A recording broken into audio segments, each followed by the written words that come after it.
เข้าดีกว่านะโอ้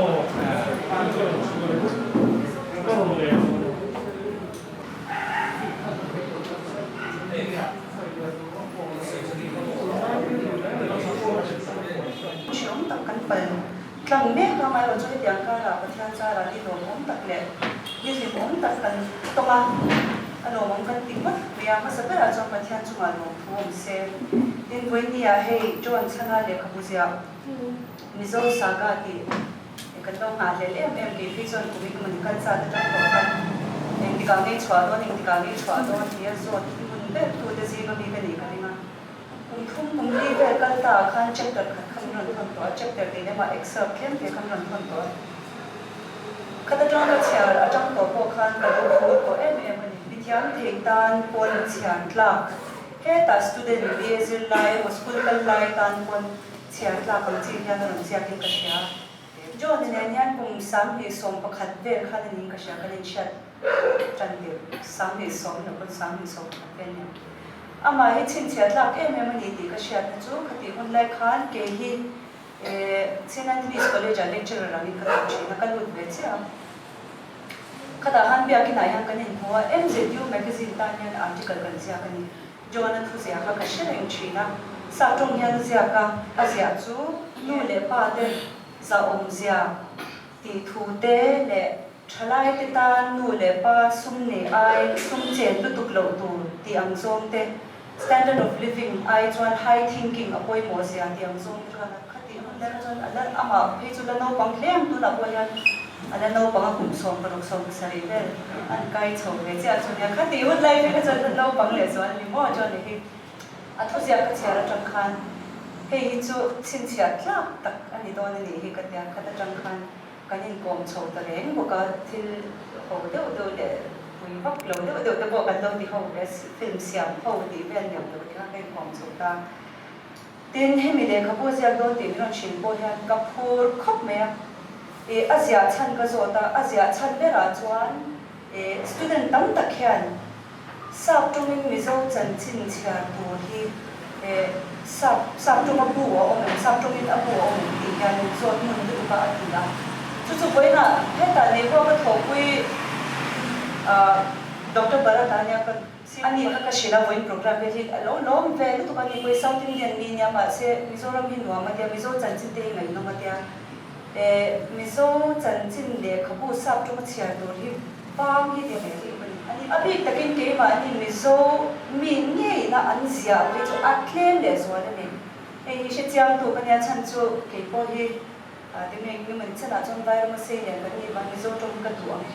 thì cái thiam đồ cái thiam đồ chỉ là bằng khian sắp trong cái thiam đồ thì cái giống về chỉ này chúng mình bằng chọn với là abu rồi release rồi đi academic em một scholarship giống tất nhiên abu em một royal anh nằm giống coi ngô cái nằm ta thì cái hình ta lần về thế na trâu bơi một tất trâu bơi cho cái tiếng khéo mà sẽ small beginning mà sẽ được trong trang bơi một tất cái gì cái gì cái cái sợi đồ cái ngay bơi một cái trái lại cái gì mà hay cái sợi một là translation works thì cần một cái chân chú muốn sáng cái trong cái gì lại cái này cái nền tộc ta cái nền tông ta nhưng mà qua thu số state tầng cái mà đi notice state nghe về state tầng cái bộ hiện thu để là gì ti chuột ăn nó là tụi cái này amai lo chung mizo chang kan nei he tlang kuin mizo tong in china kha a thalo ti na ni mi a lo vin audience kha limited ta ni chumi wang chon ne tun thleng hian mi na min thil da na chuan mizo hi chu insular lu min ti insular om ja chu ke ma ni le ke ma ni huang chunga chok kan ni tin chok ke ma ni chok kan ni po zong khan an soi ni heng zong some context la phei chuan với nó cần để không có release rồi thì để không có mấy anh đi đâu xia vì chiang ta có tàn nên cái tụ academic zone của in nằm zone của in Mizo literature zone của in Mizo literature in English zone của in khơi zone của in thì lúc em anh chú với nó còn cần thì chú mình phải quý chịu và mình không cần gì em khá zone khá cần xoay nó chắc nó là choan ama xia tôi choan sang này được sao bằng luôn Dr. Karen Lorentigi suma long tu kasaya vai si bai kabu boka cheu a theng tu Reverend Dr. Ram Engliana NEICC Secretary here anh người lệ khắp hồ chú anh người history tiếng trả tên ra là hao bản thì thôi biết làm gì là họ là bên đó ta là nó chuẩn bị ăn xong thì tên biết làm gì là tụi nó hay idea tận tập bỏ đi mà idea là trên hall mình lâu mình lâu phần sắp và phần lâu thì nó sẽ khá là tốt tiếng in real rua ông akarin khát say phiệt lấp cả đua release tu trong try na mình thân sắp tu lệ book review này tu khác Reverend Doctor anh đi đâu các mẹ pastor nó gần nè pastor vẫn ngày sáng này lên mình lâu thì mấy thầy à ngày sáng học mấy ama rồi sự pastor anh đi vào ruột son cái gì đó thì hệ lệ kabu mình ngày về buổi tu tới lệ thôi cái là nó về thì khác pastor anh lâu đi bắt cái gì đó nghe chú vàng sọc chú anh anh nói hiện pastor anh làm gì ta để tin nắm đi bộ anh coi là cầu sanh cần nu lại ba thế các chuyện thế mấy ba cả khôn ra na mình cải xoay tu thế nia tin sửa tiệt tu thế bồi ni bộ cả sắp trong cái khâu gì cái gì anh tiếng anh nắm đấm mình qua thế phổ lần sau lâu lên thì mấy thầy mình đủ sắp tu thế gì na trăng dầu cả cả đủ dầu cả bảo khát chú marketing làm anh dầu tao mấy cái chuyện chú bằng cho nên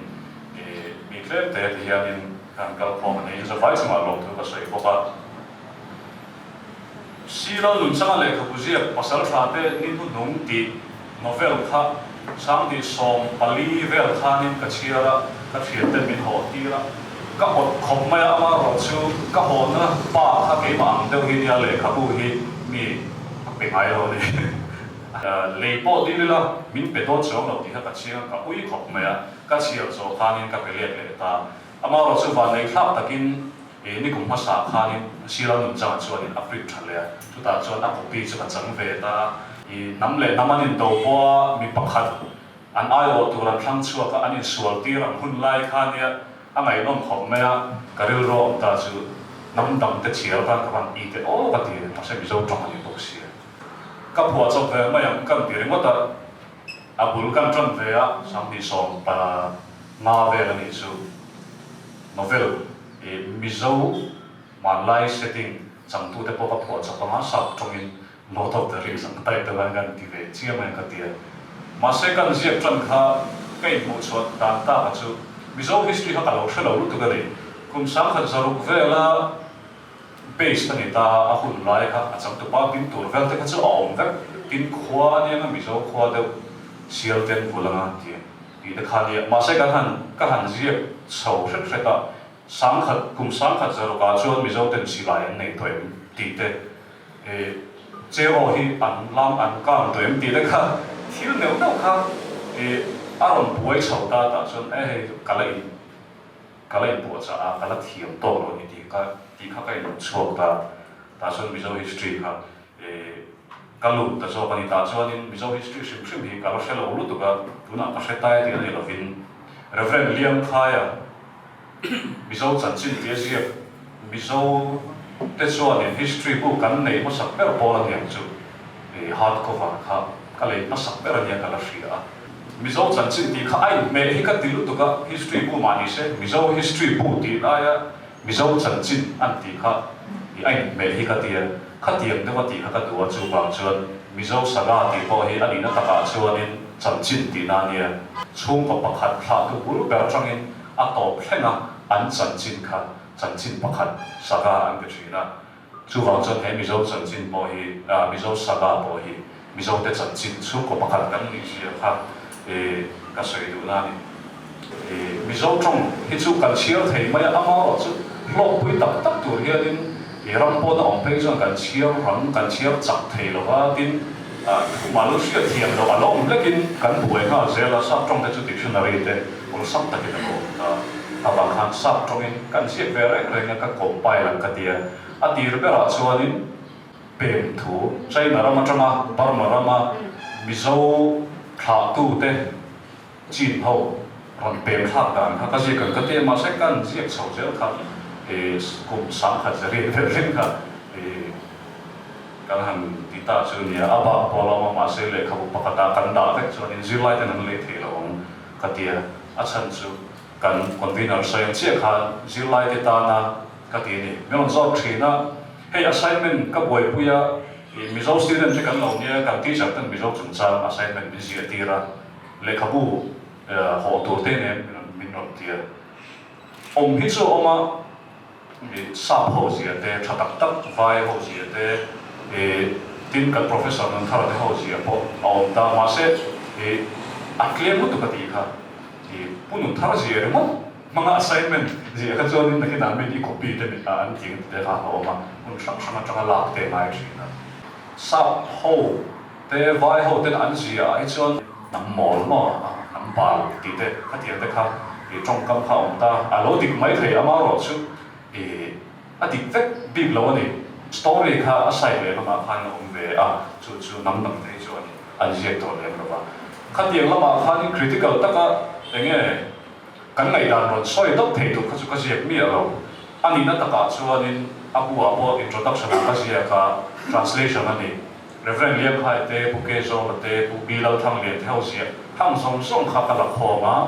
sắp trong cái lệ kinh á anh tụi thầy tụi làm cái gì cả tin anh cả mà lại tụi có lại hi anh gì đấy anh là về tìm mấy cái này chứ vòng xuân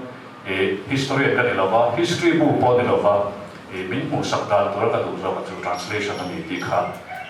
anh ấy cái gì cũng lại khá nên Mizo lại không có một tổ lòng mang lova history bọn này sẽ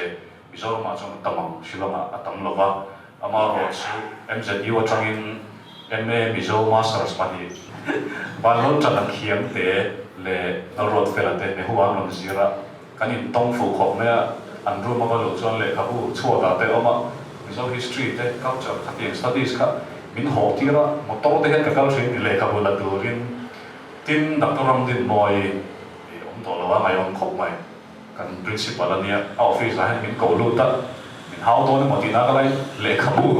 khabu hier hay là em về để hết đi mình họ thì ra anh ấy bây giờ mình tùy bui mà khác cái mà khác cái chỗ thầy lâu thì nó càng lâu rồi và sẽ làm lâu tổ bốc sĩ với cả thấy số bồi sản mình thấy cái đó mà print tổ rồi mình thấy là thầy sĩ là mà anh mà lâu cái không mà em nói rồi xong tên là lâu chuyện thì tao sẽ bận khát em để khâu bên lâu họ tiền nó để bỏ khá tao sẽ làm cái này mà sáng đi sống bằng vua cái gì giàu thì tia art and culture các bạn à san chú history cái này là quá mình để khâu lâu gì để mà ta anh nghe anh thì anh tích lâu em tích khá cái mà khá nên zone na aron tầm tôn thì cái chuyện đó vàng in mình hiểm tên chia sẻ anh mà nên mình publish sắp thấy chốn in cái hắn hôn về covid tên mình làm năm nè chia chú lại cái gì akal chú cái ở đây không mà cái chỗ cái bể động đóนี่ผมให้ชวนนี่ก็ไม่สักตัวเราตบกันนี่จุดตัดชวนกันดูเลยครับว่าเฮียมินโซ่เรื่องพวกกันทีมเชียนเตะกระเด็นเตะพวกเด็กที่กังเงี้ยส่วนตัวข้ามีกับเราสิลับตัวข้าเราชอบเขาไม่ตัวมันเป็นเช่นปุยเราเส้นจนนัดชกเรามาเราสู้เด็กที่กังเงี้ยส่วนตัวตีกันเลยข้าสู้สองข้าง่ายดีก็เสียจุดตัดชวนนี่ตัวนั้นพาสต์ตัวเรเวนรำเองเลียนเตะเรเวนตัวเราเรียกกี่มันเตะเรเวนลิงทันซ่าเท่านั้นเช่นเพจชวนมินิสตาร์เตะเราเป็นเช่นอาเป็นเขาจะดีเรคเตอร์เตะเบกินก็ตัดจีบตีร์เวล่าข้าก็บ้านที่เช่าเลยครับกันพูดถึงตัดชวนไม่ทุกฝั่งอินอันสมาร์ทโฟนนี่ก็ต้องตัดเสร็จเลยที่เราตอบแบบนั้นเลยครับผู้อันขอรู้มาอันหันปริ้นซะว่าaku pipas sabar kan muka tiada kai tilut tu kan kawan bonro kan dia amaro tu patian di kalin kan pastor sarmana sapel cunca saya sapel bakati palklang ahanin alo om wang me ama chuan ing ma fellow amaro chu amutu piang chuan kha sapel kha ama in kha palklang khan om re kot thei lo ti an sia tuemanin an vata ani ti kha anh sẽ phải cái gì, anh đi khám mình đi học rất mấy hệ tin môn hệ hôn mình xoay thành tổ chức bắt thiên đi cái điều thấy là vậy, sam bắt thùng na khá nên Bible thua cái đồ bể này lâu David lâu rồi quý em mà sẽ áp dụng sẽ em chú cái dòng cảm mưu chút cảm mưu hiện ta số hệ lâu đi na cái áp bảo rồi dòng dòng hà rồi thì anh muốn tốc tổ chức này cái hàng hàng này เราปาชวนมีเราเจอเรื่องจริงครับยิ่งก็ไก่โถเทตุค่ะเราเราพิจารณาเราเลยนะประเทศบ้านเราดีๆค่ะ acknowledge อัปปงนะครับเราบริการที่อันนี้ไม่อุปนค่ะที่อันเชียร์ชวนเนี่ยเกี่ยนี้ไปชวนกันเฉลยชวนตรงนี้ส่วนมันก็ในชวนตอนนั้นเองเราเป็นตอนเองเรียนนั่นอารมณ์ใส่ตรงไปตอนนี้ก็เราไม่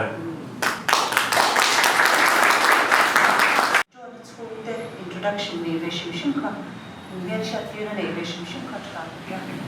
and so loading se ngel jo parlo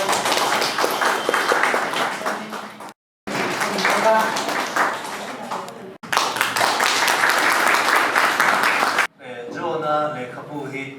ya lai siloma sami la so parieta karon chuk atram khan khomri wa kan sia burom ka dikho me chan ju e tun main kan jin lain mun danga te kan han ma mizo le khapu mizo trong pia la ma zia ke kan nei tam lawan ti kha kan thok puya assignment te kan han zia ka research te kan han dia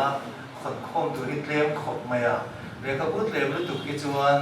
awei ta lo ri thei bok si lo wa kan han khon khom ve po hian sau trong mizo chân chín te in mizo culture lam te sia na hi tam hi ni nei thei lo wa rual lo na khop maya in mizo lam hi khebe sela mizo culture te khebe sela nam tam te hi ti te thari lu om chi na chu ti ngam ri lu trong chuan sau trong zia hi ni tam ai ma ge o ka lo tia ti tu na hian ale ko pu hi ka nen thok ka trong cái đó lên cái gì à, cái cái zo là thế, cái là thằng liền là thế, mình chỉ nói thằng liền,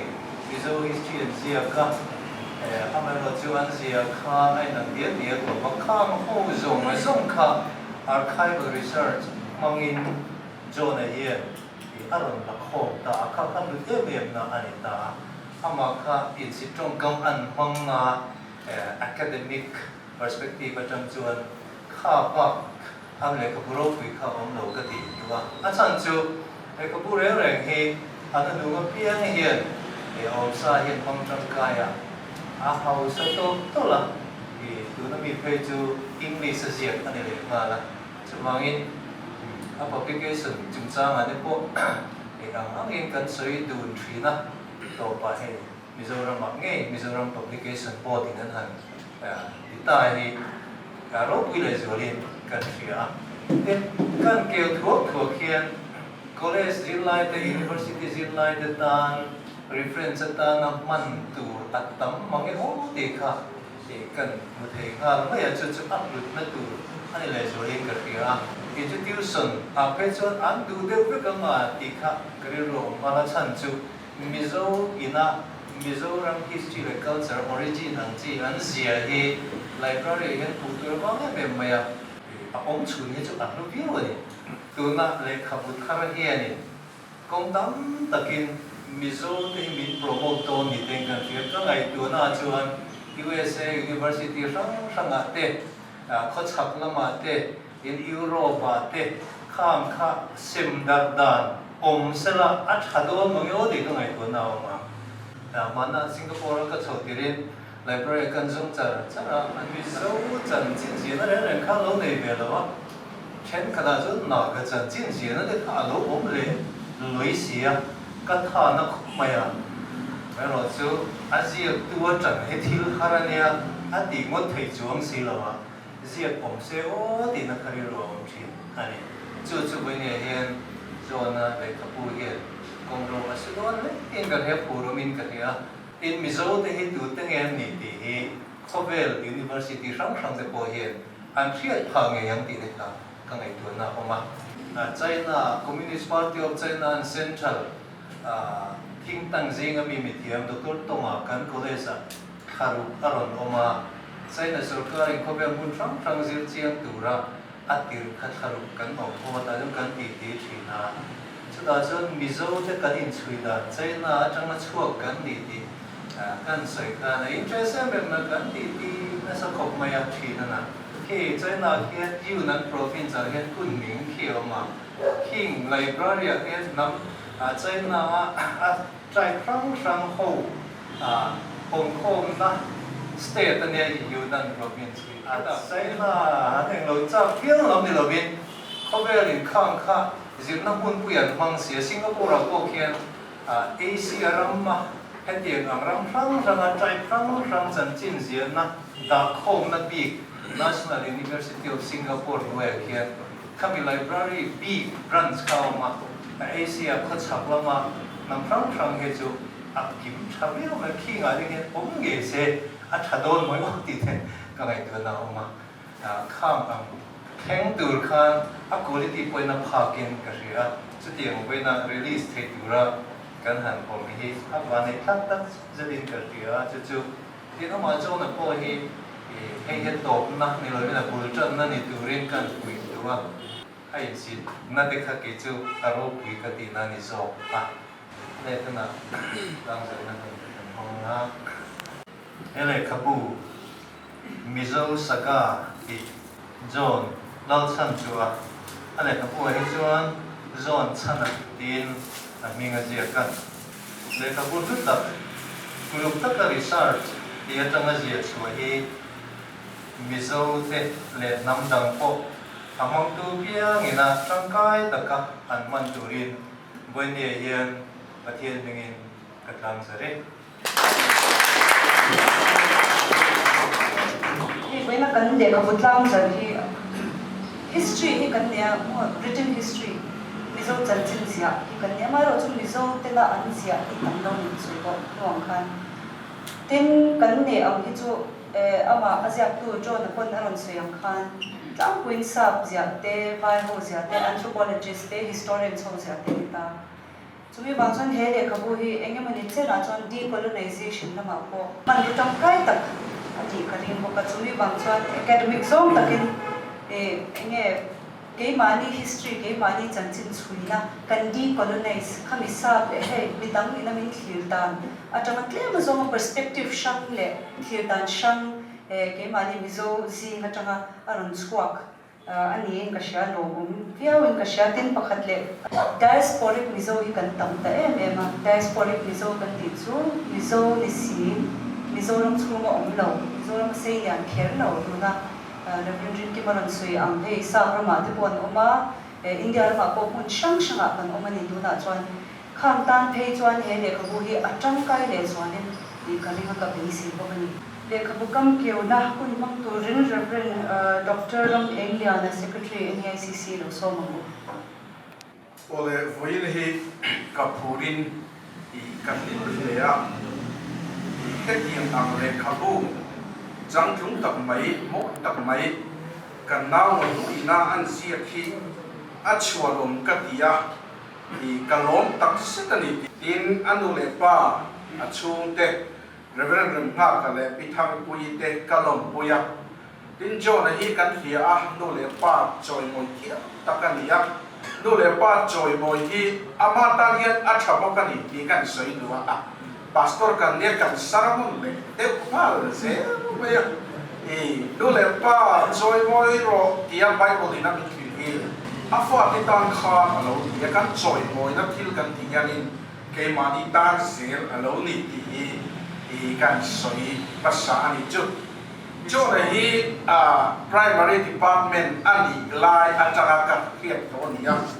anu phei chu kan school kal na hun churchan pura karo tu nu ani thina kan in thre la apa po hi ka hele kile ka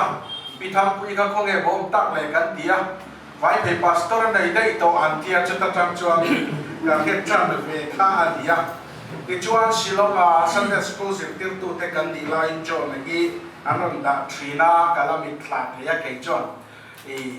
nau pamafel tak mai bun cha le kang zong zong rong tiang klap tri class Sunday School a kuang ko tra tin kan ya nau pamafel tra kim te mei ani nge nge ya tiang taka ram le nam tan po chuan aron ni chok ta zel hi along katitak sitani pathian te na tong traya han lana zor chua mai kha anan du teva amar chu kalau phur lu tu khanin เองก็มาส่งตักจวนกันติดตัวรันติค่ะ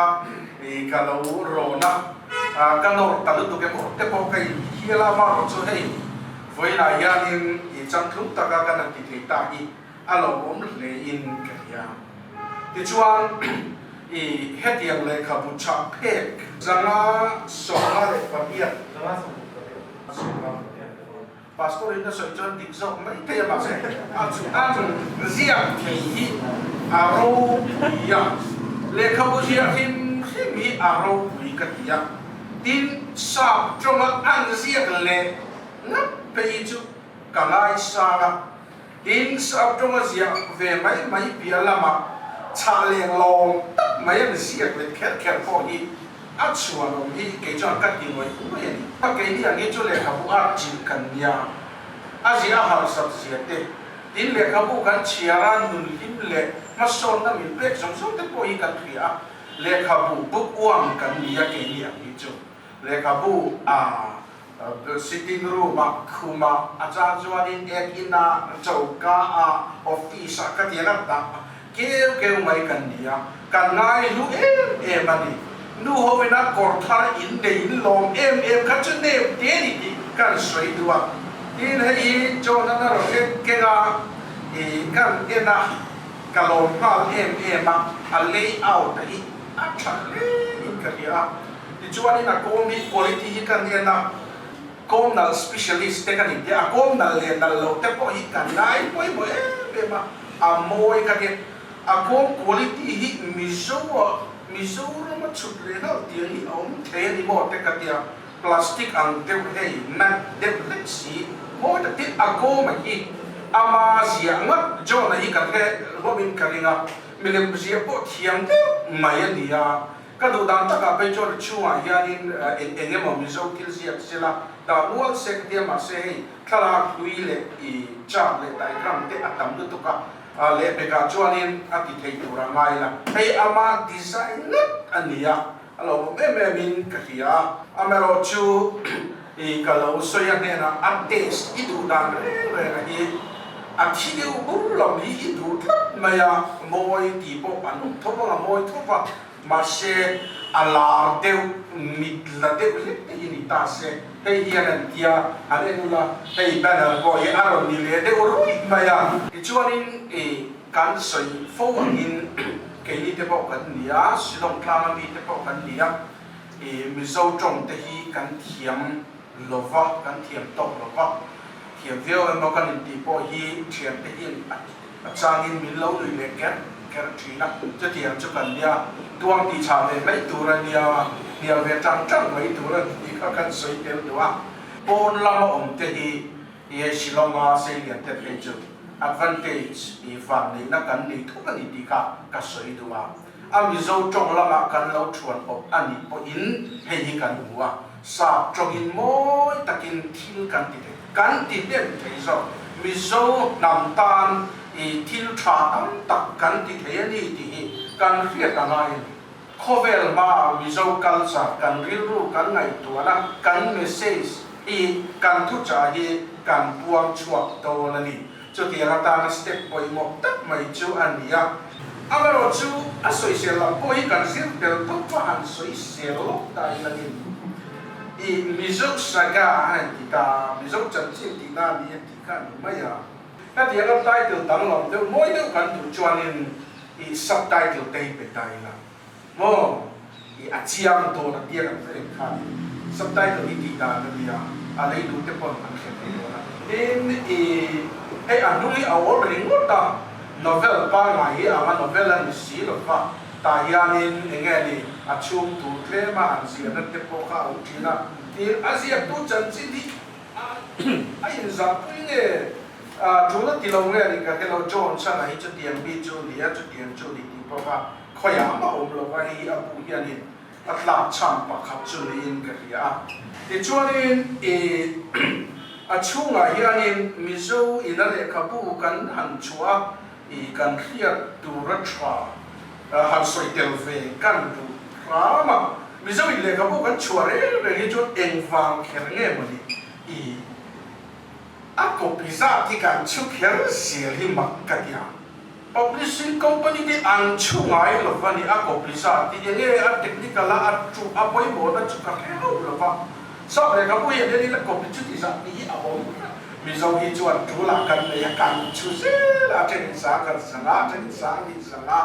so bo chuan ni nan ka tam tak tak kha ni sa bo an ti la international zone chu kan so ni ta se 100 million copies sold 10 ti chuan an advertise na nen ha em lu tu ti ta khai na chen chen so tạm này rồi chú chú mình sau ina gần đi mặc chú các tí lúc tục lòng ăn về à tin câu rằng lệ khảo của quay là làm tâm à hết tiếng à mình official letter ang maya ang tayan din na siya signature ang free na kay chú kami ti akam thế mà publishing company liền tên anh ti ngay lo ăn đi à vì sao những cái chi cấp về chủ là cần ngay một cái gì thì các thành phần nào là khen sẽ là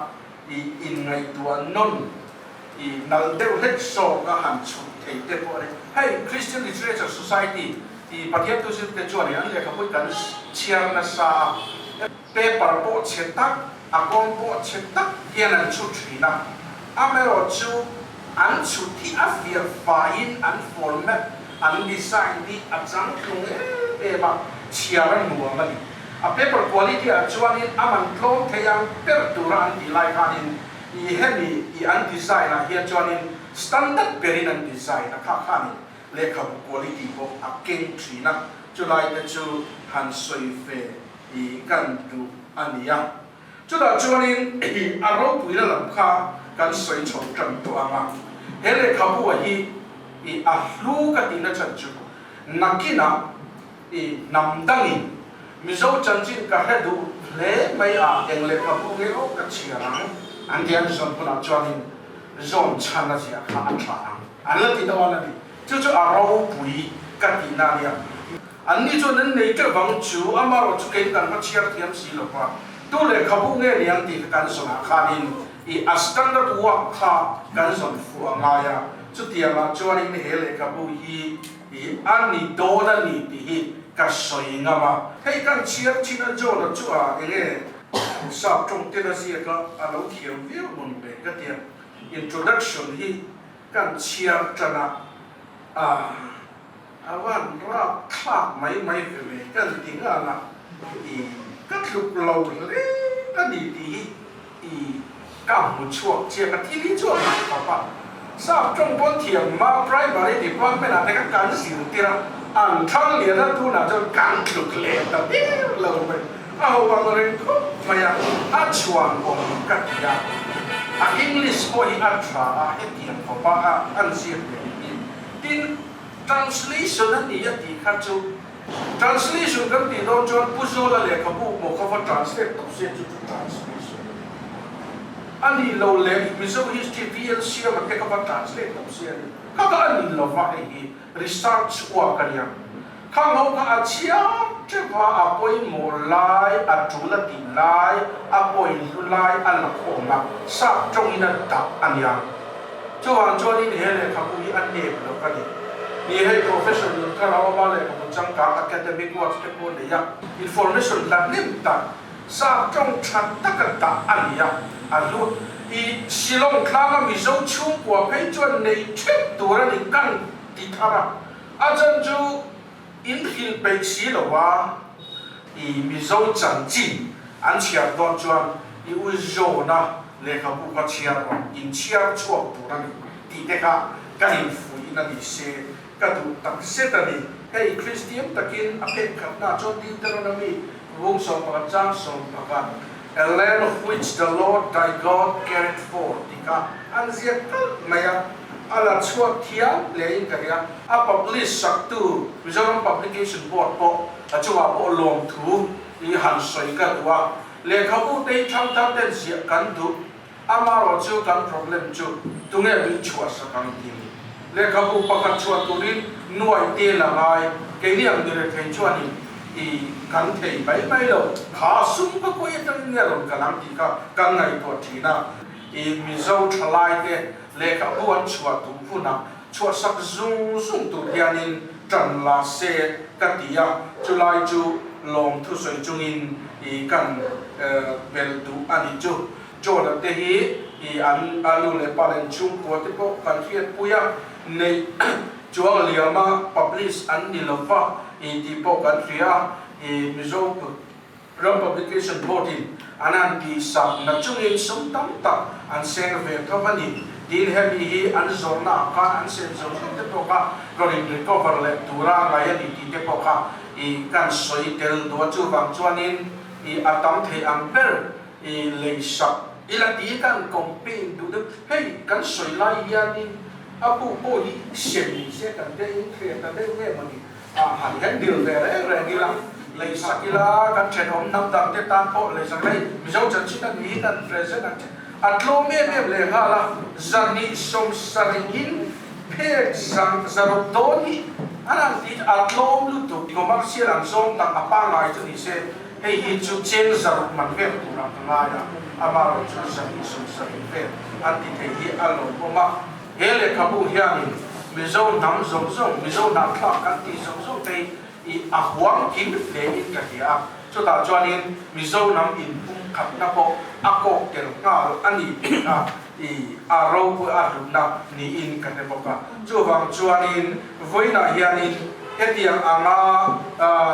tin tu etiang ang ti thei tin tu pathian ne na long thu soi chungin pure pha ka chung kwa jon chanate ni ka tu sak na sa ka le ka lo puina ni ka ta na ni lo ne sa pe te lo mo pa kwa te sai ne etiang ang le khabu tập tại sự đi chia đầu nga, chén giờ đi sống sari à, lấy thế thì chú Asia tu tan cho phiêu ru na đủ mấy hôm mà cái tì tụt khó bắt đầu mà nè, chén rằng á xuống nghe tụt ra cái này để phê rằng á chỉ ní chú áp phê càng sâu mà hẳn chút bên tập, chén rằng á xuống nghe tụt ra này thì am mà nó chú bị sâu ram in thằng cái mà ai anh cái gì ngà, anh tu để anh chia tuần tầm thế là tụi mình giờ đi sống sari anh còn tì anh translation chung chang hal ti yan ning ta ya ko chong ne ga ning mo le ka ko en ta lo so ma la a reference le a quotation a hi translate chu ni nge me ya a ma lo chu hi translation pi anga han se ya ka chon ka lo ui ve de wa chu ta ka chu mi zo bina kan ma mo na la ta ka chu ani ya mi le kha bu siak sa chunga han la chon tu ko tu fu no ta han pe tu tak ngel ko kan nei mang lo wangin a mu chu na ko kha mizo troma le ni na ai bang zo ka ta kha ani ti kha kan sei pero bok ni sela hei boina pet yang tlang wa la ya an siak chu thei hi lo te ma ya nam ro lu kan ti hi chin ni in chen ani ya chu chu mu thei la bim nam ro lu hi kan chen ani mu thei dan han bia chuan kan mun kan na mina kan lo mu thei ai tia han en thei historical place kan han ti te kham ang chi te mu thei nam ro tu kan ne ya in mu thei lo kan han ti tom ngai na kan han ti te nam nun sia kan han ti ang chi a te po kha nam ro tu ani ya a mu thei lo chom nung tu ra poi mo ta chu kan chan chin nam ro lu le kan ni na kan bun phuk le kan lo trâu chuan na zong zong te a mu theya le da that theya da tu la zia chu a hi ani voina hen chu thil lu lu tuk mai chu voina ha kan han tlang za a hi ani ya chu min lut na zo na chu voina hen mu thiau pha ve roi hin kai thia a kan chung ko chan chin thelom pa ina min zia sak ni lo ba chung khat atrama Asia chuak tu kan nei hi alom tak zet ani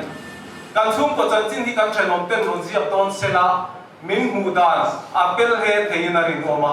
mu lo midang ina an mu ve thei lo chung ril atrama kan mu midang ina an ron mu thei lo hi chung ril chung kwa chuan kan mu theya chu voina hen mi zo nam dang dena kan chan chin sa tonga an ron zia ang ni lo a chung ril bera kan thuru po he tu ina zia chuak le midang ina an ron mu pha lo nam dang te mo pho chua thei tu ra kan nam sunga tang nge ya zia chua anong hi a hu le zuan tak se ta ni ti kha soi du ro ti bo kan soi ta de du ani chu pathian ma punin tong trai u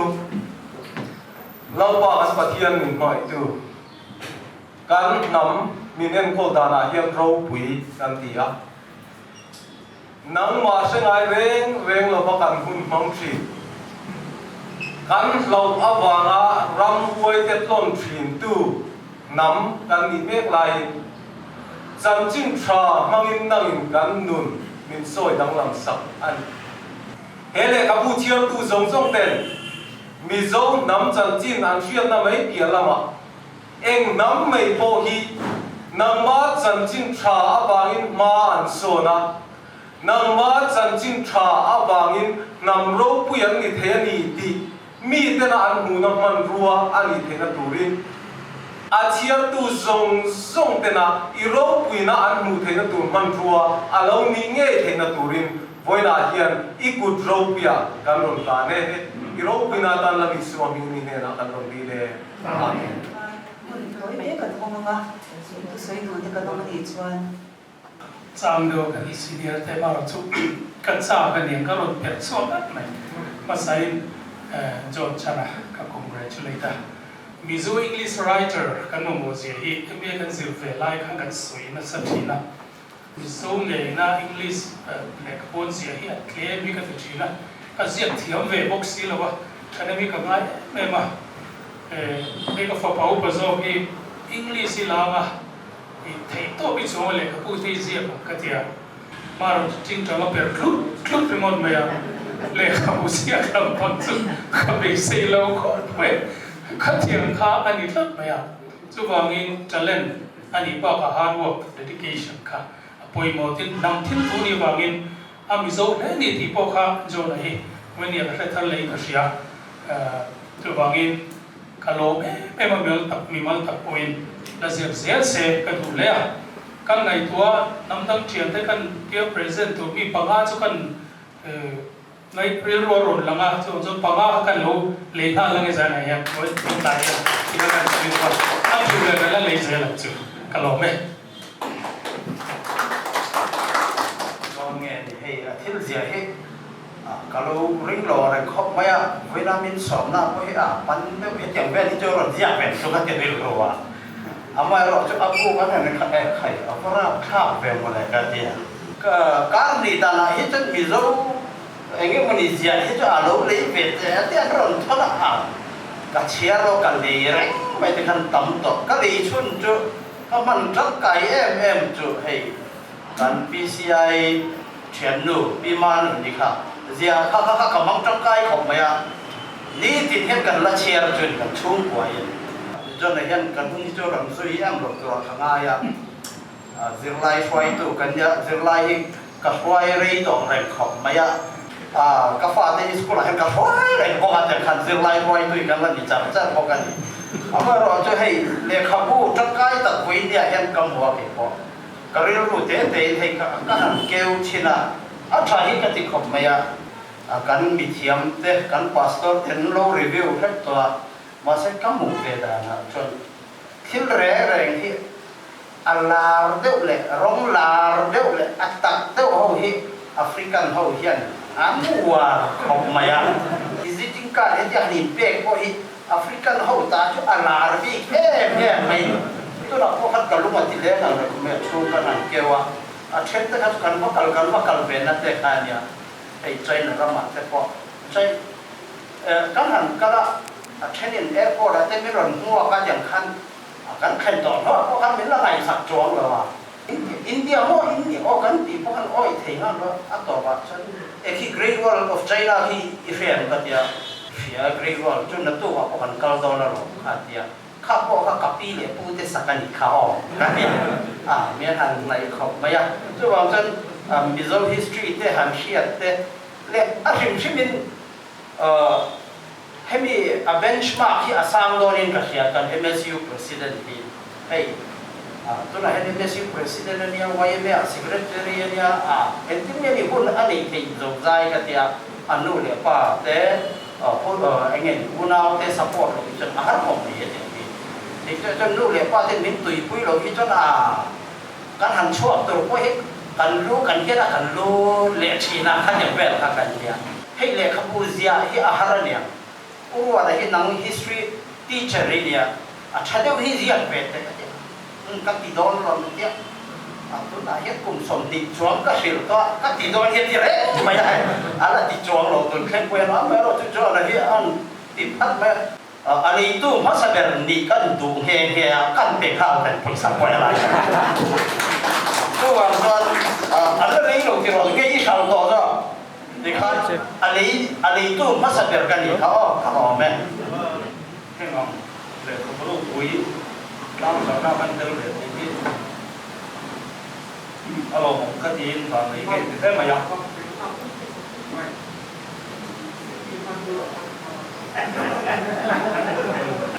70, 80 筹备了，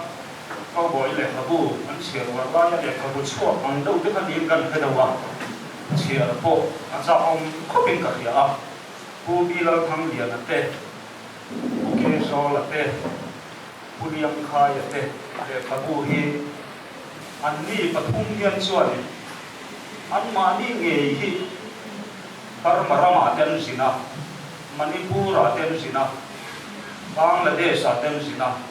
ที่มิโซรัมตุงเลยบางช่องเลยข้างคนสินะขัดเตียอันใดเครียดเลยอันหูเครียดอุปาเตอันคมนั่นจังอ่ะอันทุลาคมนั่นจังอ่ะอันเสียบอันนี้กางเงินกันมิโซฮิสเตียส่วนเลยเขาเป็นเสียงโตเป็นเตสิมันมีอันนี้อ่ะจู่เงยไม่ส่วนนี้พวกเฮียนอันเบสจู่จวนอันที่ผู้เล่ส่วนนี้กันริงดาวอินมิโซฮิสตรีที่อาเฮียนเสียบตุเทนขัดเสียเตะกัดเชียร์เบสเอาจัวลูเซ่น้ำริมทูระเสียบทำไมตะค่ะอันนั้นตัวอินมิโซฮิสตรีนี่สิเราแต่จันทร์สินด้วยเสียบทูระไม่พนมปกันจุดนี้ส่วนมิโซอัมเบรล่านำรังเตะบอยเตะลักเฮร์เตะราเตะเตะลุเซเตะขาโตเตะโซมีไปเตะเตะดาร์ลงเตะเบียเตะเตะกันนมเตะวันช่วงบางช่วงนี้มิโซเดียตูนหัวกันเสียบตามตูนี่เดี๋ยวเขาเราที่สองเบที่นั่นสู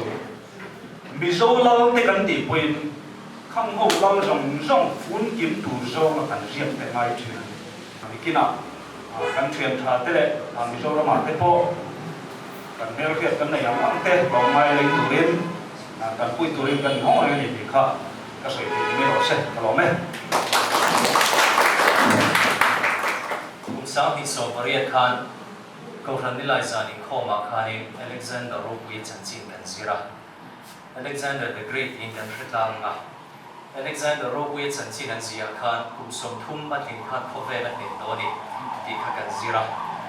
สุดท้ายช่วงนี้จอห์นนี่ก็คุณไม่รู้ว่าที่คุณสามีสอบเรียนคันอเล็กซานเดอร์โรควิจันคุณสมทุ่มมาเดียวพอเวลาเห็นนั่นที่นี่เห็นคุณทุ่มจีกันในตัวที่ฮิสเตอร์สาเหตุกับมังอ่ะจอห์นเห็นที่พอจะสุกันในตัวที่ข้าเราเรียบร้อยนี่วันนี้เห็นจอห์นเห็นพอเวลาที่อันนั้นเป็นว่าเสียละวันอินเดียเห็นเป็นดำตะกินจู่ๆในตัวนี้ที่ข้ากันสวยดูกันลงปุยไม่ยันนี่คุณสามีสอบเรียนเวกคันนาเกแลนด์กันเขียนเตะอินเดียน้ำพังอินกันกันละสุดท้ายช่วงนี้ญี่ปุ่นนี่นุลาประคันก็โกฟัวสุขุ University ญี่ปุ่นส่วนนั้น University ชักแต่สิ่งมีอันนี้ดีมากบุรุษมักก็ที่รู้ตัวก็อาจารย์ชินกันโซดเองที่ตัวเรากันเองฟังเรากันมีนี่ที่กันโซคันอังกันมีหัวจุนจางจิวเชียงตัวเอง research ที่ตัวเองก็ลงกันละนี่อันนี้อันนี้เรื่องที่เงี้ยญี่ปุ่นจังได้ส่วนอังกันมีอาจารย์ชินนี่สิเราเชียร์ตากันเดียวเสียตัวประคัตเฮียนี่อังกันมีอาจารย์ชินนี่สิไม่ลงตัวก็research ที่เราที่เรากินกันลงกันละนี่อันนั้นคือตานี่วันนี้มิโซสักบางเฮียนี่zirmi ten mizo chanchin hi an varon zirna sale chu to nen ti kha kami kha hi na om tang mut mai ani mizo saga bang hi ani tam tak hi ani mizo ram ron sin zel sela ron zir chiang sela ava thadon em ti kha karin ro hi ron om boka tin phd ka chun zom don ka tang don khan ka pu ka gai hi ni ka supervisor kha ni midang ti lo iti turani จะมีบางส่วนที่ทีมนักจงจัง liver disease เฮียน research อันที่เกิดที่ขานินมิชาเลขบุมิโซรัมชุ่งอ่ะขัดยังซิร์นตัวที่เลขบุมูมัลคาโนเร่งละวะมีปัจจัยเองเลขบุนั่นเสียกับประกันจุดเล่นี่ก็บอกกล่าวเลยวะประกันเตโรก็จุดกล่าวที่มีเราโกตันเราอีกขิงไว้พอที่ controversial ตัวเราเสียขาเนี่ยไม่เราจะอัดรูปพอดอันนี้จวนนี้เองเลขบุพอเนี่ยเราเสียมันน่าจวนนี้มีนั่นบางทีกันนี้จวนเขาเวลาอีกแต่มีเลขบุดังที่องค์จวงเรากันนี้มีตั้งแต่กินนั่นนนและเอ็นตัวนั่งมันติดโซเซนะมาจอนังเองคุยนั่นติดจังลงเลเซตัวนั่นนี่ที่เขากันสวยตัวก็ลงคุยเป็นพวกมีดังข้าจวนนี่นะก็พี่มาสับเดือดแต่ขันเลยอ่ะเกี่ยวกับจวนนี่มีดังอินันใส่ไว้เอาตัวกราฟกันนี่มาสับเดือดโดนนี่ข้าป้าก็แล้วในเวทีนี้สังเกตว่าสมุกว่าบริยาตะข้างก็ชวดนาโนไฟนาลุตัวก็ละจู่กันเนี่ยถ้าเด็กตักไม่ไว้น่าเลยเราบุกเราจะรักกันเด็กไทยกิมมักกะทิอาบุมังเด็กปอยอังกะทิอาขณะยุ่นเด็กพออินดีเดปะเทียนเป็นจากกันนิเสียที่อันเจียงกะเสียกะโลมาข้างผู้ทรงซึ่ง history เรากระลัดต่อกันวันไซด์เด็กเราตุกแค่ที่เรากำลังติดต่อกันในเด็กไม่จีน่ะจู่ๆก็เลยเสียโลกข้างกับสวยติดแต่ละวันนี้มาแค่คอมเมนต์ทางเตะตัวนี่อังครั้งไรคุณไล่ส่งส่งคานภาษาจีนที่ส่งดังเงเฮลัยมิกลายกันเชียนที่พอยินอาริลุซียิมิลติรังเอาอินพอยันอาลุซีไล่เด็กขนมเอ็มไม่เสียมิโซกันหันดีฮันอาซาว่าตอนนี้ที่เขาเป็นนักเรียนเทียมที่หลงเล่มอันนักเรียนหลงเล่มไม่จะวางจอยเทียมเทียมที่นับพันคนน่าจะสวยหลงให้ตายตานบอกอันเทียนไปหมดทั้งตัวนี้ก็เสียเนี่ยค่ะไลบรารีเรียกว่าเรารู้จักกันตัวเสียตัวเด็กเหมือนเปียกัน college library ด้านนี้พอก็ไปทุ่มกำลังที่มันมี present กระดูกปกก็เป็นงานค่ะอะไรสังเกตชวนกันเป็นไม่ยังไงค่ะถ้าดูเลยป้าที่แห่อันลงดองสองชีนะตัวหน้าชวนจอนั้นอันดูเลยป้าที่อันดองสองตัวติดข้างกระถิ่นมายันเอาออกมาเพียงตัวกันดูเลยป้าที่อันลงเลยบริวิอันฟาดเองอันโตแค่น่ะหาแต่กันดูเลยป้าที่นั้นสมง่ายมีกันต่ำแต่แรงแน่นอันดูเลยป้าเด่นอันเทียมด่านอันภาพโตกระโมนตะกับเทียนอันเบลนาดีลันปันมัลอวสมนัสเอมดิกากระเด็นลงมายันอาจจะบอกมาลาค่ะลองทุสอยจุมินนูเลยป้าเดเทียนเบลนาซารานีดิกาอันนี้ก็เสียกะโลไม่มากันสอยตุอันนี้กะโลไม่นักการโดดตานะเองก็บอกสื่อดูที่กันเองเลยอะช่วงแม่แบบว่าไอ้ที่ท้องในดีพาร์ตเมนต์สื่อไงที่ตั้งแต่ GST and Customs สังเกตใน Training Academy อ่ะ Training in Charging ตัวมาชวนไว้ขัดจูอัพทุ่งก็สื่อโดนเราจนนะ quality ก็สื่อตัวจะถือไว้ขัดจูกัน Training อ่ะเฮียนี่กันนี่จู Training ที่ Notice ปุ่มปุยา GST เลย Customs Officer เขาที่ Training กันเป็นเช่นนี้ชวนไว้ขัดจู Delhi กัน Headquarters สักจังเฮียนี่ถูกลงกันละ Vernacular Language Training เป็นหูอันนั้นที่นี่จะมังค่ากันนี่ก็ว่าข้างนั้นจะโดนข้างกับสื่ออ่ะก็เทียมเราเราคุยไม่สีพวกอ่ะมีสองตรงเทียมสับตรงเล็กจัดไปดูมีสองตรงสิ่งที่ตัวข้างในนี่แต่ถ้ากับมังค่าไม่มักจะส่งมาเป็นการอินเตอร์สาขาของพวกเซคอร์สในตัวข้างมาเซตินเนี่ยก็อินสื่อตั้งข้างกับเราโจ้ละฮีโร่หลังตานี่จูโจ้ละฮาร์หลังตาที่จวนนี่การเรียนชุ่มข้านี่ตินกันเงี้ย officers inspector superintendent เนี่ยสุดท้ายเขา training อัปเดตนี่สุดท้ายก็สวยดูว่าจู training เป็กแต่ข้าตุนไลน์มิลินออนไลน์นี่เป็นเอ็งกิมข้าเอาบีตรงนี้เอาสัมดานังข้ามนั่นเทียใครพอเห็นแก่แต่ทีละกันดูที่จะสอบทีละอาทิตย์ติดเทียบกวนเวลลุตุกข้าที่นี่เล็ดตับเล็ดดินเทียมมันเทียมดิสเพลย์ที่ข้างอาทิตย์ข้ามีส่วนตรงข้าสิรตูข้าเราขึ้นเนี่ยขบไม่กี่นี่ที่ก็เอ็นดูรู้ที่บ้าข้ากันสิที่เทลงดีได้กันอันนี้ชวนนี่อาฟัมลี่อาฟัมที่ relation อาฟัมที่ติดกันอาฟัมที่ใช้แม่มาอีกันโลมากัน department พวกกันโลมากัน commissioner พวกกันโลแม่ ว่ากันใช้เมืองเบกันที่กันคนสไตล์เด็กตัวเด็กปุ๊บชวนซึ่งมีปีอากับทิลสวยเนี่ยปกติเราชวนมาพอเห็นเสียงอ่ะอามาเจนี่เสียงกันทิวสนลังที่ข้างลงตานี่ชูทิวสนเองที่เป็นเปียกแทงกันบางทีอ่ะมีส่วนตรงก็สิบสามข้างในตานี่อินสเปกเตอร์เช็คกันตัวกันเกี่ยมีเราคนตะกามาพวกเขาคนตะกาข้างๆเราบอกไม่มาไปดีเฮียนี่โจ้เราคุณภาพอามีโจ้ตรงอันโจ้พออาเทียมเสียอีออฟฟิเซอร์เรียนตั้งแต่พออาศิลตีรินอันสวยอวดทิ้งเราเสียมันนี่พูดกันไม่ดีพูดเราสุดเป็นเด่นประกาศไปให้ตัวนักพูดเนี่ยว่าเป็นเราวินิจฉัยเป็นส่วนตัวกันkan nuam hi ati lu tuka ama sa per rai na entena so na hi nga per se ko tu ke ko joni ama class ka asim thiam ani chu ke ma le jo na chum chang ada ma chu riat pak kan nei lawa khatiang a quality zia kha oina ka ko te hi ni riat kha a thai ka ria hai a thai to te nangin thang chu ka sei ve ni ka lom lu tu ke chuan I academy ka library kan nei ve o nakina ge formalities te felina ta ngai ka ro da ko cái đó này. Tôi được thay lòng tôi suy na, để tôi lên làm cả cho năm ba xong. Cũng sai bát thiên nè nó to, ông sẽ là bát thiên lên rồi, bát thiên chọn vàng, mà anh đi à, ta dân tập cái rap em nè na, anh đi hiện mi hole thì hot ta kinh hole cái này long, thì mà nghe xin phút ta cái thì mấy lâu tùng đi có anh how they were anh tu sakania bo ni katia ama advice le ma relu ngai to na tam tak te kan ma a chelo ba hemi release na chung chang a raven rin ke ma min la ku ya pen kan pastor min kan sang a when I had doctor raven doctor pathum kan nei rin ke ma te raven doctor min than sa te kan pastor ya yen raven ramben te ami pathum pe ke chon trial silong trial ka ti mai thina sa ku trial an tiang de hian ma te kan nau kha so ma ki chana ma ma nyanga wala thian no ma te hian in lam pang kha boi puya tinge ni rice pek tenge ni chu po food po ni lo mai te half po ni mai te ya mi ta khan tim pu te ne min han ni sak sa mu lang kan tu ani pasal trial pathum te hian engkima aku nama so ke ai no pom te kwa lo nia se doctorate te lo nia ka phang lo te an dia sia te ko te ya ge kam pastor ge pon yin tu puya tang ta ka ta ka tin ka hi ro pi ka hi ani ken sel aizol lama agriculture lam te in min tu sam na te le min to lom na te min pui na te ka lom em mai ne ka poi pathian ti ti ka ni ya ni zam te poi lo sia ma zo na te an YouTube lama tang te khan chian pa te pon anan la ku ya mi zo ra ma poi na book ta ya anan book ka anan order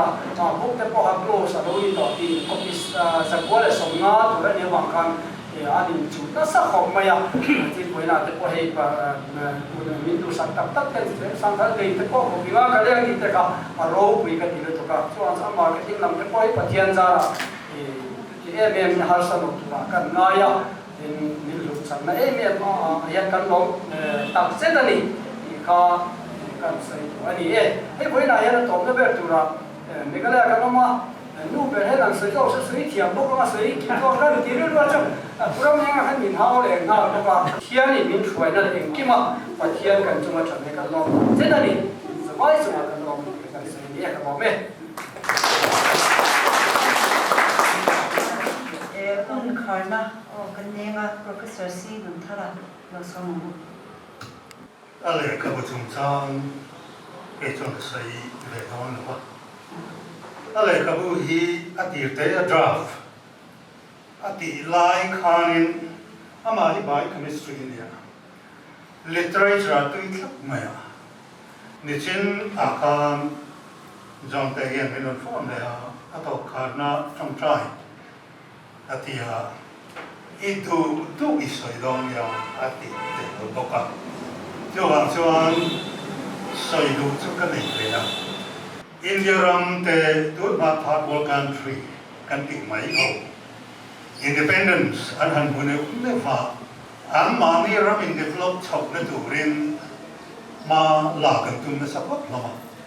Đó là chuan trần bùi turin Western countries kan ti mai Europe le America ho kha an ready khopa economic development an bi kan chu a model la tak Rostozia kha an mang trang kai khop mai ni ke ni underdeveloped le developing country te kha chu traditional society will be traditional society and the traditional society they developed to chuan precondition for take off and stage kami kan so ka maya so bizo chuan take off stage and luangaya take off stage tang chuan majority mass high mass consumption katu ka pu chong le bin local to an tia khatiang model mang vek country tuina ta chuan in sang ka ko somma le somro choma chuan puina chuan on peta development efforts to handle the han beta economic target to tam takin an achieve ama se an review development tak an rama an khat so chuan in United Nations pa economic target achieved to development looking tak lo ni in sangkat the question some real chawa ka chuan human development ka development so in human development ka ani chau ta sa ta chuan in Africa ram the Asian ram university chuan ateka Western social theories tena ang model ni kan rama work velo ni cái mà ní ngày chụp căn tin cho hai thì in research anh về cái sự thật với là cần thiếu đi sau đó có những thứ without history thân cần xây làm nuôi tàu mà lại without history to Atlant của in without chuan xia các thứ lộng sa ông em đó Atam na so ka without history le without chân chân cần phiền đó chứ sa hậu British lo deu te po khang ho ina atlang ko in khang sia tu kam per ka chon chapologies kan college kan history department senior de ho teacher ka chuan British sia kha ko han in Bible kan ring ang mai hian an ring ani kha tu nai tham tha ni chuan a hun to lo ve an ti deu ta cho bang chuan British na min sia ka chu an ma ni ngai da tam tak akela ne ma factual information te ka chu amma se kha ka chu bel chen do a tam ma so ka chun bel chen do lo tam ani cho me bang chu kai ma ni ngai hi ani kai ma ni history kan mi zo chan chin hi kai ma ni hi ani kan ngai tu ngai ta ni mi zo ram kan thir chuan tu lain Mizoram ti la Mizoram na sa in some call do na lian so te me ma Mizo Fest MZP headquarters na an organized team a hian have lo ma le re e ka ka thapoi sai durin menon so ve to awangin a boru kam chiang ve khop ma ya mar mi te chuna kom lam pang Bangladesh mi te po in so na tha ko hian in som khom chon tu khop mai tu nai bo ruak a process kal mek chu ani chiang khop mai zone te le ka bu a hian mi zo kha lo ma kan ma kan lo try da ra in tin ne trong ram te kan lo nei ta le kan om da kha ene mo chen chu a chui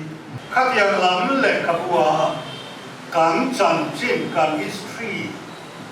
reconstruction katuna kan mamoni so we ya tam chuan kan social reconstruction po kha alo pian chuan thei do ni in alang ani tu lai ya so we see la chuan thei tu lai academician te zinga chan te hi zon te hi formal top chuan university ya research in a research rawani pom ta hian ama hoi tu ron chang ve ta thak mai kan research kan chan chin kan ji chho da tu hi amu mal sau về đều tụ chút rồi đó cho vàng em dấu nào ta bình dấu kho cần bị tệ càng dòng dòng cổ cả mà kiến lúc à mua mal theo này cần đi suy chân hiền theo ông dân này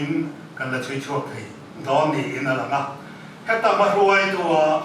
dọn tên hay là các buôn thì chuột thì ở lòng ông cái bọn cái tỷ phơi em mà các công ra chú lệ đúng không? Chỉ nó anh xây toàn khăn tròn mấy là mà bây giờ dễ đủ lên cái phụ thuộc về một cái đi bắt thiên mạng đủ nên cái là một cái bước lâu ba cần ba đứa tập phá này với nếu cần huân man he cái ni chuan rau bụi cần bị lẽ mày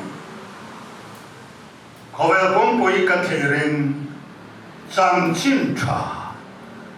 lấy số chân chính trà nó thành na biếng à creative ability áp takin ở lúc thành bậc trên này với nếu bảo hiền du nghề du zone chăn hangin dù mi creative ability cho với nếu hiền áp takin kan lâu ta anh lâu ba long thôi nè kan sẽ cái năng mà thảo thiêng lim là thọ mama cụt coi anh đi thì bỏ cần ring mà anh em yêu vang tắc bỏ ya râu bì nó sống sống bỏ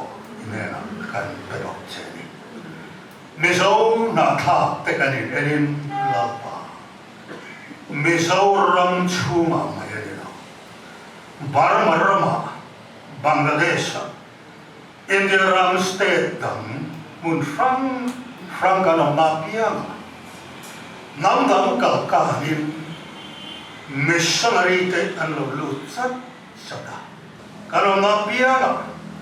Christian cái này mấy người làm hin chân chính tra feel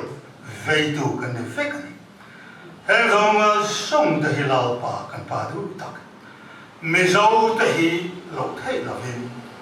abekin engem ta min ruộng mi in alam tlatari lalpa kan padu tak voinia mizo shaka le kabuthar ka tlang zat me ka po i chotia atan chuan lalpa tang mang ne thria pui la kan duwa he ya mizo na tha te kan om na huna piang mi chau chuo sila mizo kan ni na ti tak zir chuo thai turin trang la turin kan thlai le ka thiam te po ron chau chuo sila ram dang mi te zir ringot lavin ke ma ni nge ke ma ni nam kan ram nge ak tak ka zir lu chil tura min chau na lo ni sila kan duwe cho ta tan chuan lal pa ma thok chun zam la kan du pa mal som na ram chan ti la mi zo ten e thu tak thara thiam lim kal tla chan chi tham an phil zel na e ro pui la kan puan chua zel tu ra ta na man ro poi mo taka menon man sak la cho ta ta na mi zo chuak tu a voi nia le ka bu thar ka tlang za o hi menon man sak nge la kan tu a Aziam tu zon chan po, tharau lama ti chakla, rilo lama ti chakla, tak salama po, Kristel na tarin vurla, lalpa tang zel turin ang ma, tharau tiang naging fui tar po kang se. Veni local zon ti tarin, miso kan mi namin lalpa yang chunga, tanong tulute, lalpa Isyo Krista mingin, Imena kan roni. Amen. Hey, tur abi kam tak kan buat sai dia pun ya nin ai ang lo no ya chicken dia po dia zau bu ta zau oma rice do ta rice ka in na nga ai min theng tu ya nin permission nin pe ya la ya ai ki min thai sak ti ro cho tại ha kan kia pe a nga mình chẳng sắc thép tung chọn nhà ấy theo tù đi rồi xuống trong đi đến sao mà nó về